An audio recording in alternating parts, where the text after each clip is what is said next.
In my DMP2, I discuss the concept of mercy and how it is related to our path in life and in our relationships with those around us.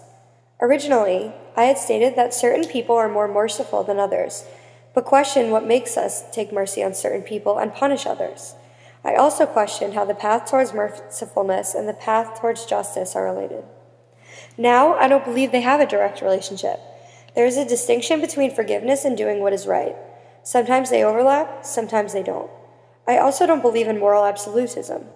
There aren't standards for what makes someone a good or a moral person and what doesn't.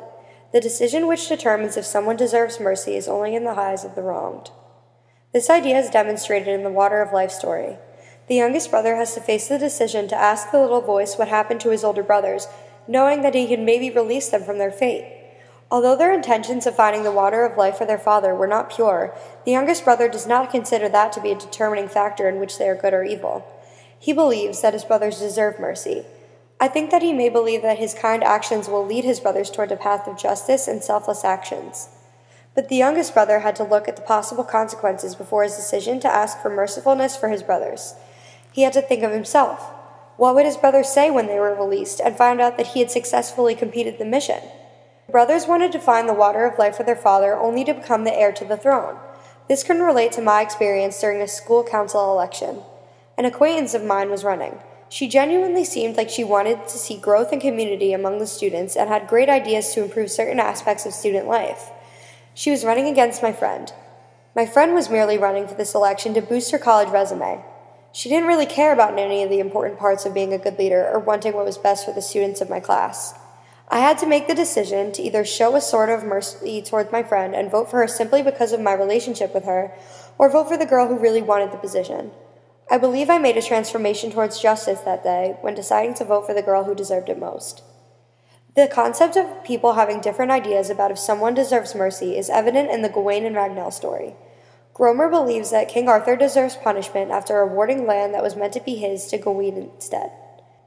Gawain, upon hearing that the king's life is in danger, agrees to marry the hideous Ragnell for the secret of what women want most in the world, the answer that will grant Arthur mercy. The story also brings in the concept of moral absolutism. Just because Arthur gave the land he promised Gromer to Gawain instead, Gromer then thought that he was a bad king and deserved to die. But just because the king made a mistake or had a lapse in judgment shouldn't change how moral he is of a person or how good of a king he is. Moral absolutism can also be connected on the local level to Martin Luther King Jr. There are people in this world that will point out in conversation that he reportedly cheated on his wife. But is that what this influential person in society should be remembered for? Or should he be remembered for the massive civil rights movement that he led and the iconic I Have a Dream speech that was an inspiration to both white and colored members of society?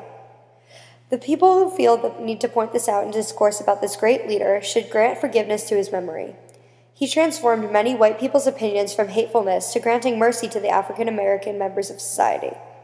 The theme of mercy is interestingly interwoven in the mechanical horse story. The Sultan of Shiraz is at first intrigued and appreciative of the scientist's work, but quickly threatens his life when the prince ends up getting lost while riding the horse. The Sultan determines that the scientist deserves to be punished for not initially telling the prince how to descend the horse. Later in the story, the Bengali king threatens the prince's life for sneaking into the princess's chambers. The king determines that the prince deserves punishment only because he felt that this young man's presence showed the realm that he couldn't even keep his own daughter safe. In his actual mind, though, the king has second thoughts about punishing him, and seems to want to grant him mercy on his daughter's hand. This internal battle of showing strength on the outside but mercifulness on the inside is applicable to my own life. There was a time where a friend betrayed me. They did something to me that I never thought that they could possibly do. When this particular situation happened, my other friends were both surprised and angered that this person could do something to hurt me. They could tell I was angry too. I gave my friend that betrayed me a chance to explain herself privately, and I wanted to believe so badly that I could trust her again, but I knew I had to remain strong and resistant to both save face and protect myself from getting hurt again. But on the inside, I so badly wanted to grant her forgiveness and mercy. The question of whether or not someone is deserving of mercy truly lies in the heart of those that they've wronged. The line between granting mercy and doing what is just can often be fuzzy, and sometimes in life you have to choose. These decisions lead us in the path towards determining our morals and our destiny.